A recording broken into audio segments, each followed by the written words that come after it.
মানিকগঞ্জে বিআরটিএ কার্যালয়ে driving licence পরীক্ষা এখন দালাল চক্রের নিয়ন্ত্রণে।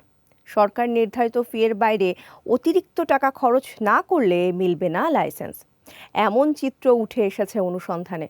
সেসব অনিয়মের তথ্য তুলে এনেছেন আমাদের মানিকগঞ্জ প্রতিনিধি, আর তা জানাচ্ছেন সুরাইয়া অনু।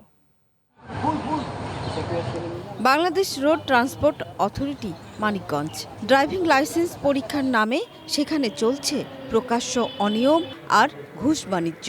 অধিকাংশ পরীক্ষার্থী লিখিত ও মৌখিক পরীক্ষায় উত্তীর্ণ হলেও ব্যবহারিক পরীক্ষায় অকৃতকার্য হচ্ছেন। লাইসেন্স প্রাপ্তির সবচেয়ে গুরুত্বপূর্ণ এই পরীক্ষায় ফেল করার পরেও দালাল চক্রকে নির্দিষ্ট অঙ্কের উৎকোচ দিলেই পাস নিশ্চিত করা হচ্ছে। এরপর দালালদের মাধ্যমে ১৫০০ থেকে ৩০০০ টাকা দিলেই সব সমাধান। এই চক্রের সঙ্গে বিআরটিসি ও বিআরটিএর বেশ কয়েকজন কর্মচারীর সম্পৃক্ততার অভিযোগ পাওয়া গেছে। মাঠে দালালদের দাপট আর কর্মকর্তাদের নিষ্ক্রিয়তায় চরম ভোগান্তিতে সেবা প্রত্যাশীরা।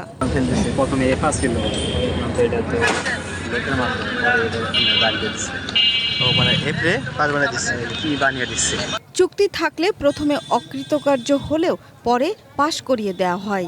বিআরটিএর মোটরযান পরিদর্শক এ বিষয়ে আনুষ্ঠানিকভাবে ক্যামেরায় কথা বলতে না চাইলেও তদন্ত করে ব্যবস্থা নেওয়ার কথা জানিয়েছেন সহকারী পরিচালক মাহবুব কামাল। মোটরযান পরিদর্শকের কাছে ওই ড্রাইভিং যে কমিটি আছে, কমিটির কাছে জানতে চাইবো যে আসলে এই বিষয়ে কোনো অনিয়ম ঘটছে কিনা, যদি ঘটে থাকে এবং যাতে না ঘটে সে বিষয়ে আমি পরবর্তী পদক্ষেপ গ্রহণ করব। জেলার বিআরটিএ অফিসের অনিয়মই যেন নিয়মে পরিণত হয়েছে। দ্রুত এর সমাধান চাইছেন ভুক্তভোগীরা। সুরাইয়া অনু, গ্রিন টিভি নিউজ ডেস্ক।